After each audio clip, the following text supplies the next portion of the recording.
গুরুদেব, রম্ভকরম্ভ নিজেদের অনাবশ্যক দানের দ্বারা সামাজিক ব্যবস্থাকে অব্যবস্থিত করছে। ঠিকই বলছো কানাই। এই ধরনের দান কর্ম সমাজে আলস্য ও বিলাসিতা বাড়িয়ে দেয়। হ্যাঁ গুরুদেব, তাই সংসারের কোনো ব্যক্তিকেই নিজের ইচ্ছে মতো ধন দান করার অধিকার থাকা উচিত নয়। হ্যাঁ কানাই, ওরা দুজনে নিজেদের ধনের অহংকারে কারোর কথা শোনে না।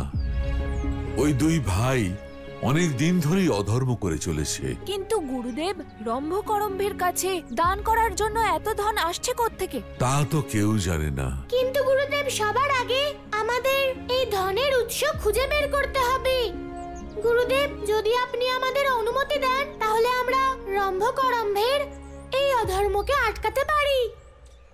কানাই, যদি কোনো মানুষ নিজের চোখের সামনে অধর্ম হচ্ছে দেখেও চোখ বন্ধ করে রাখে, তার থেকে বড় অধর্ম কিছু হয় না। যদি তুমি সক্ষম হও তাহলে অবশ্যই ওই অধর্মকে আটকাতে হবে। যথাজ্ঞা গুরুদেব। আপনার পা ধুইয়ে দিয়ে মনে হচ্ছে যেন জন্ম জন্মান্তরের পাপ ধুয়ে গেল। এটাই তো ধর্মের শক্তি অংশ। ধর্মকার্য করলে যে প্রসন্নতা পাওয়া যায় তা সংসারের অন্য কোনো কার্য করলে পাওয়া যায় না।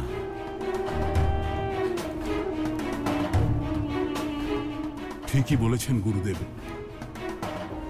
আমারও এমনটাই মনে হচ্ছে। আসুন।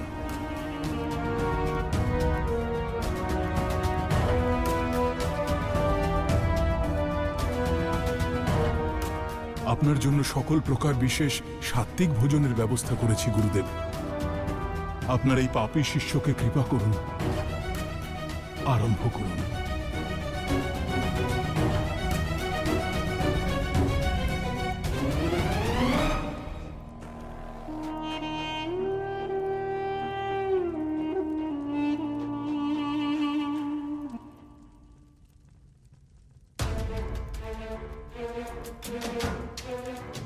ভগবানের এটাই নিয়ম যে প্রথমে ভোজন করান, তারপর গলা কেটে দেন।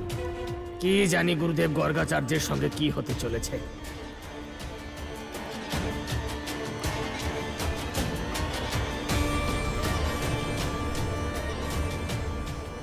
কি এমন ভাবনায় আছো কংস যে তোমার গরুকে আধপেটা খাওয়াচ্ছ? গুরু গর্গাচার্য, এ দারিদ্রতার ক্ষুধা এত তাড়াতাড়ি মিটবে না। ক্ষমা ক্ষমা করে দিন গুরুদেব, আপনার ভক্তিতে এমন ডুবে গিয়েছিলাম, অন্যদিকে মনই ছিল না। ভদ্রাক্ষ, ভগবান, ভোজন।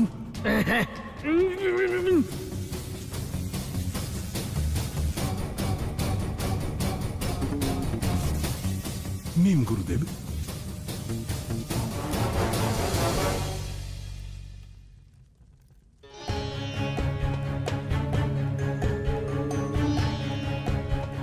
এখানেও স্বর্ণ।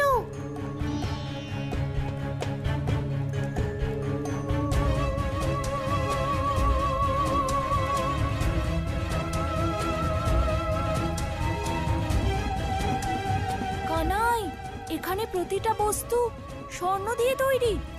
এত স্বর্ণ তো কংসের প্রাসাদেও নেই কানাই। দাদা, আমার তো মনে হয় রম্ভকরম্ভ এই ধন কোনো দৈব শক্তি বা দানব শক্তি থেকে লাভ করে। কানাই, তোর এমন কেন মনে হচ্ছে? এটাও তো হতে পারে যে এই সমস্ত ধন রাজকোষ থেকে আসছে। না দাদা, রাজকোষের হলে ধন সমাপ্ত হওয়ার ভয় থাকতো।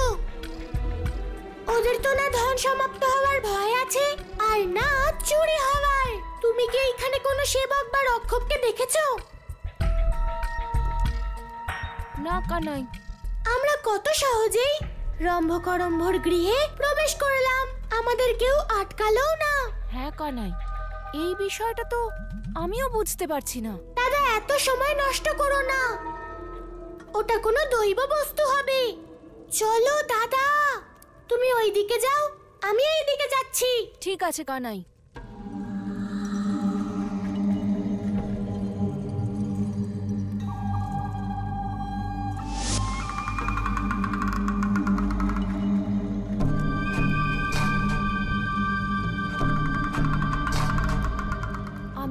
এখানে কোনো দৈবিক বস্তু দেখতে পাচ্ছি না। একটা কাজ করি, একবার ওই দিকে গিয়ে দেখি।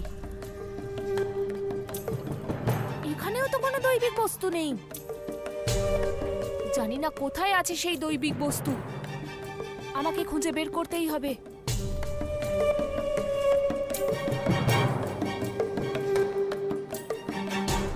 এইটা তো কোনো গুহা মনে হচ্ছে।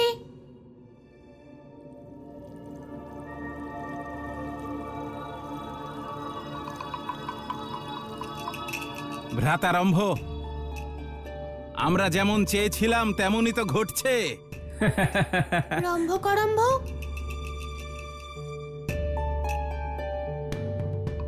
হ্যাঁ কানাই, ওদেরকে পেলি? হ্যাঁ করম্ভ, আমরা এত সোনা দিয়েছি মানুষকে যে ওরা শুধু আমাদেরই প্রশংসা করে। তুমি দেখে নিও, কিছুদিনের মধ্যে এরা সবাই আমাদের ভগবানের মতো পূজা করবে, আর তারপরে আমরা পৃথিবীর ভগবান হয়ে যাব। ভগবান রম্ভ, ভগবান করম্ভ।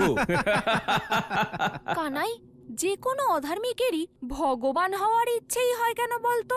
দাদা, যাতে তাদের অহংকার তাদের বিনাশের দিকে এগিয়ে নিয়ে যায়। করম্ভ, কালকে আমরা যে ধন বিতরণ করব তার জন্য এবার আমাদের যেতে হবে, সময় হয়ে এলো। ঠিক আছে ভ্রাতারম্ভ, তুমি এখানেই দাঁড়াও, আমি গিয়ে ওটা নিয়ে আসছি।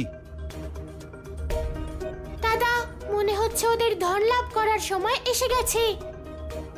কারণ এখন করম্ভ ওই ধন লাভ করার উৎসকে আনতে গেছে।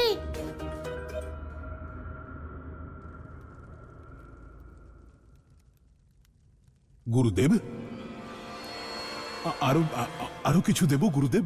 না কংস, এত ভোজন তো আমি জীবনে কখনো করিনি। তবে মনে হচ্ছে তোমার হৃদয়ে সত্য সত্যই ভক্তি এসেছে, তাই তোমার ভালোবাসায় এবং আতিথ্যে এত ভোজন গ্রহণ করলাম। সবই আপনার আশীর্বাদের ফল গুরুদেব।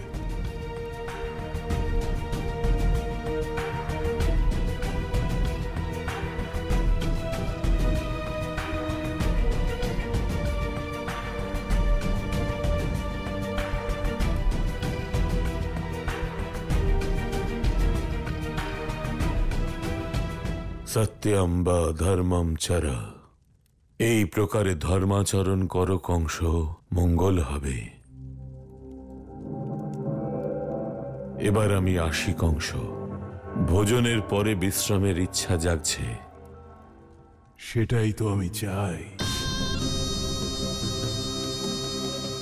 অর্থাৎ গুরুদেব, যদি আপনি ভোজনের পর এখানেই বিশ্রাম করেন তাহলে আমি আপনার শিষ্য আতিথ্যের পূর্ণ তৃপ্তি লাভ করব। কিন্তু কংস আজ আমাকে... না গুরুদেব, বিশ্রাম না করে আপনার এই শিষ্য আজ আপনাকে যেতে দেবে না। ধরে নিন এটাই আমার শেষ প্রার্থনা।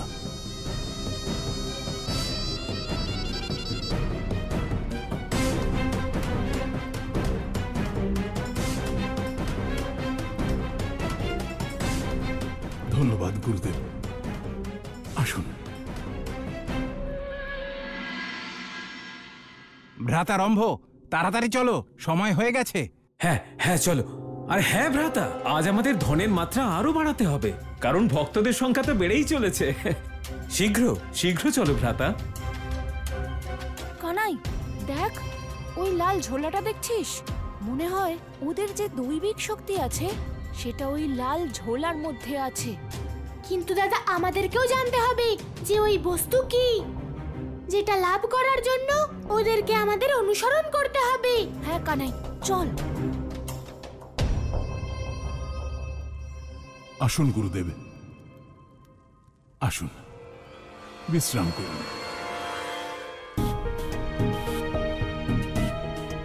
আপনি যত বেশি সময় আমার এই অপবিত্র প্রাসাদে কাটাবেন, এই প্রাসাদ ততই পবিত্র হয়ে উঠবে।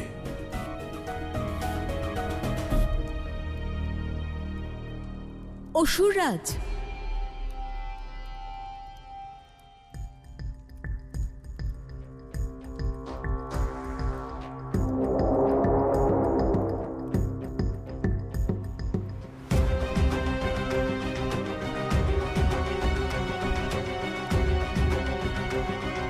আমরা যেমন ভেবেছিলাম ঠিক তেমনই হয়েছে। এবার আমি গুরু গর্গাচার্যের জীবন থেকে একটা দিন মুছে দেব,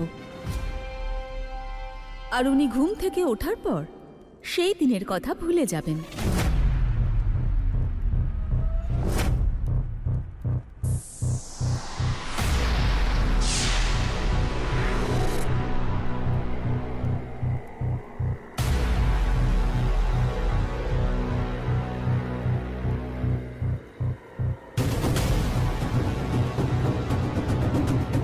তোমার জীবন থেকে একটা দিন মুছে গেল গর্গাচার্য। এবার আর মঙ্গল নয়, অমঙ্গল করবে তুমি। ওই নারায়ণকে সাহায্য করছো ভেবে ভগবান কংসকে সাহায্য করবে।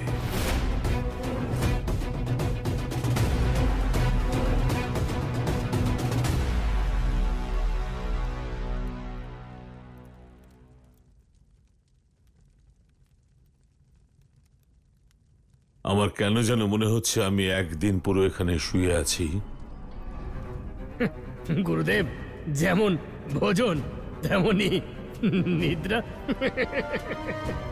অর্থাৎ ভোজনের পরে আপনার একটু বেশি নিদ্রা এসেছিল গুরুদেব।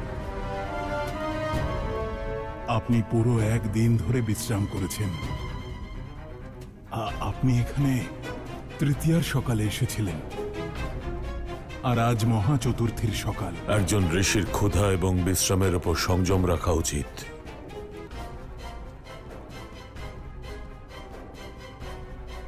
কংস, আমায় এখনই বৃন্দাবন পৌঁছতে হবে, পূজার সময় না পার হয়ে যায়। আপনার এই শিষ্যকে ভুলে যাবেন না যেন গুরুদেব। গর্গাচার্য, কেউ সাদরে পৌঁছে দিয়ে এসো। প্রণাম গুরুদেব।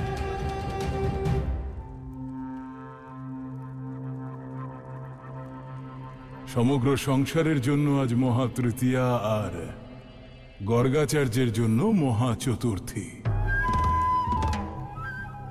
অসুরাজ, সেই সময় এসে গেছে যখন লক্ষ্মীর বদলে অলক্ষ্মীর পূজা হবে, আর আমার এই কাজে গুরু গর্গাচার্য মা সবচেয়ে বড় সহায়ক হবেন। জয় মা অলক্ষ্মী, জয়।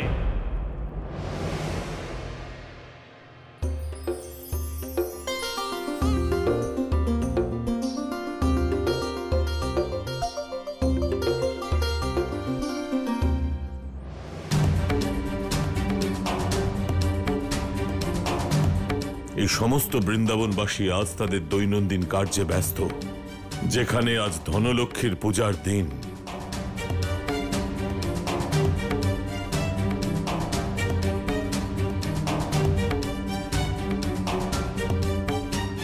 গুরুদেব প্রণাম। কি ব্যাপার গুরুদেব, আপনাকে খুব চিন্তিত দেখাচ্ছে। চিন্তারই তো কথা, ধনলক্ষ্মীকে আহ্বানের সময় পেরিয়ে যাচ্ছে। এতক্ষণে মহা অশ্বত্থ বৃক্ষের পূজার প্রস্তুতি শেষ হবার কথা, আর সবাই সে সমস্ত ভুলে দৈনন্দিন কার্যে ব্যস্ত হয়ে রয়েছে। ক্ষমা করবেন গুরুদেব, কিন্তু মহা অশ্বত্থ পূজার দিন তো আপনি কাল নির্ধারণ করেছিলেন। আমি জানতাম লোকে পরিহাস করে তোমায় ভুলো মনা বলে, কিন্তু সত্য সত্যই দেখছি যে তোমার ভুলে যাওয়া রোগ আছে। আমি পূজার জন্য চতুর্থীর দিন বলেছিলাম, আর আজ হলো চতুর্থী। গুরুদেব, চতুর্থী তো, কিন্তু আজ তো তৃতীয়া। তিথি এবং শুভক্ষণের ব্যাপারে তুমি জানো না, আমি। নিঃসন্দেহে গুরুদেব, আপনিই জানেন। তাহলে যাও, সবাইকে ডেকে আনো। পূজার সময় নিয়ে যদি কারোর মনে কোনো সংশয় থাকে তা দূর করা যেতেই পারে। যথাজ্ঞা গুরুদেব, প্রণাম।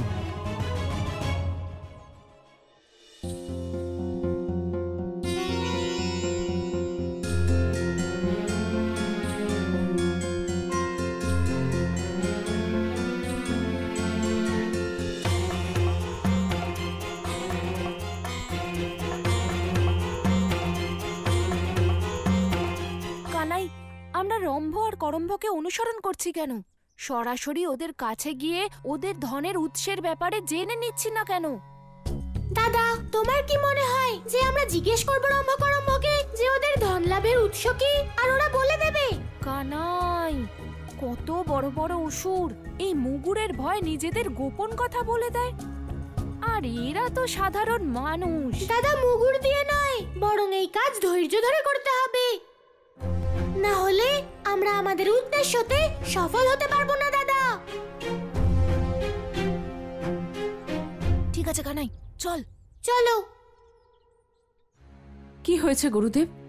আমরা কোনো ভুল করেছি? নন্দরানী, তোমরা সবাই এত বড় ভুল করলে কি করে? আজ মা ধনলক্ষ্মীকে আহ্বানের দিন, অথচ তোমরা কোনো পূজার প্রস্তুতি নাওনি। কিন্তু গুরুদেব, পূজা তো কাল। এ তোমাদের সকলের কি হয়েছে? যদি অন্য কারোর মনে সংশয় থাকে তাহলে তা দূর করে নাও। আজ হলো মহা চতুর্দশী, মা ধনলক্ষ্মীর পূজার দিন। সেজন্য মা ধনলক্ষ্মীর পূজা আমাদের আজকেই করতে হবে। কিন্তু গুরুদেব, যদি আমরা আজ পূজা করি তাহলে বৃন্দাবনে অলক্ষ্মীর বাস হবে। তোমাদের কি আমার উপর আর বিশ্বাস নেই? যদি এমনটাই হয় তাহলে তোমাদের মনে যা ইচ্ছা ঠিক তাই করো। আমি চললাম এখান থেকে, কিন্তু আমার কথা স্মরণে রেখো, যদি তোমরা মহা অশ্বত্থ বৃক্ষের পূজা আজকের বদলে কালকে করো তাহলে তোমাদের সকলের গৃহে অলক্ষ্মীর বাস হবে। দাঁড়ান গুরুদেব, আপনি সর্বদা আমাদের পথ দেখিয়েছেন। আমাদের কাছে তিথি নয়, আপনি গুরুত্বপূর্ণ। যদি আপনি বলেন আমাদের আজ পূজা করা উচিত, তাহলে আমরা আজই পূজা করব। আমরা সমস্ত আয়োজন করছি। প্রণাম গুরুদেব, চলো।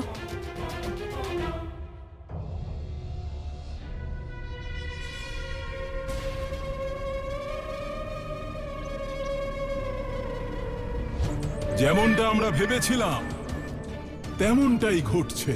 গুরুদেব গর্গাচার্য নিজেই এটা প্রমাণ করে দিলেন যে আজ তৃতীয়া নয়, চতুর্থী আজ। আর কেউ ওনার কথার প্রতিবাদও করতে পারেনি। এবার বৃন্দাবনে ধনলক্ষ্মীর নয়, অলক্ষ্মীর পূজা হবে। যাও, গিয়ে বাস করো ওই মহা অশ্বত্থে। সবাই আসছে এক্ষুনি তোমায় পূজা করতে। সবাইকে তোমার আশীর্বাদ দিতে হবে, আর সংসার থেকে মুছে দিতে হবে ওই ধনলক্ষ্মীর অস্তিত্ব। হ্যাঁ অসুররাজ, আমার অধিকার ফিরে পাবার সময় চলে এসেছে। সেই অধিকার যা আমার বোন লক্ষ্মী আমার থেকে কেড়ে নিয়েছিল। কল্যাণ হোক।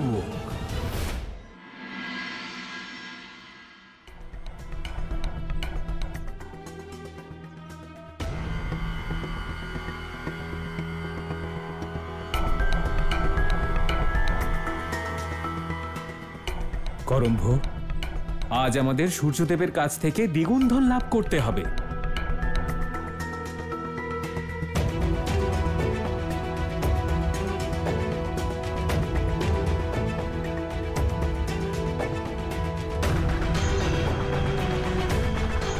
কানাই, এটা তো একটা মণি। হ্যাঁ দাদা, আমার সন্দেহ সত্যি হলো। ওরা ধন লাভ করার জন্য মণিটার দুর্ব্যবহার করছে। কিন্তু এটা কোন মণি?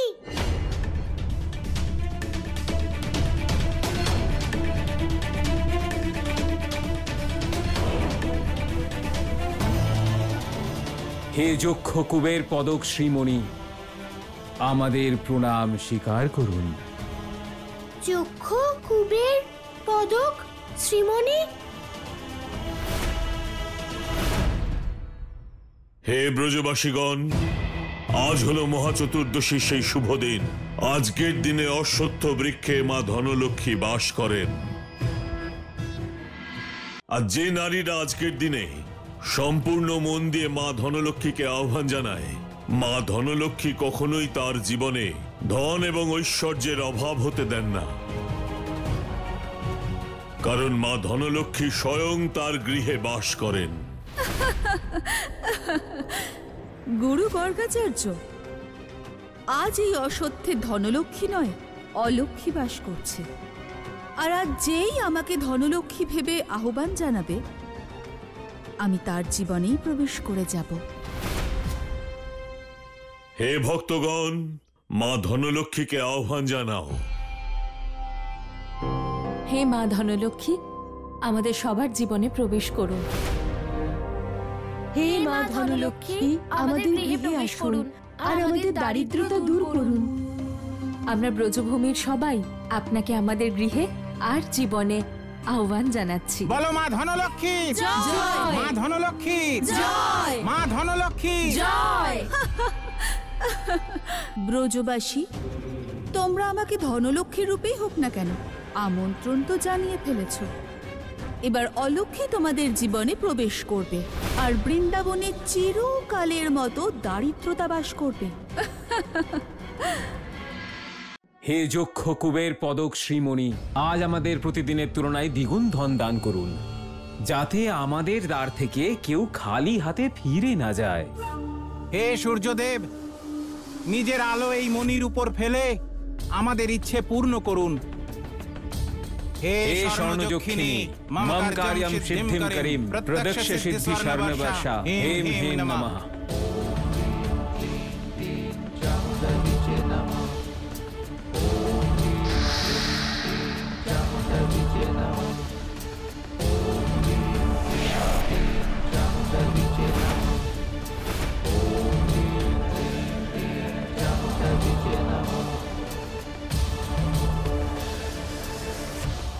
ও, তাহলে এই হলো ওদের ধনের উৎস।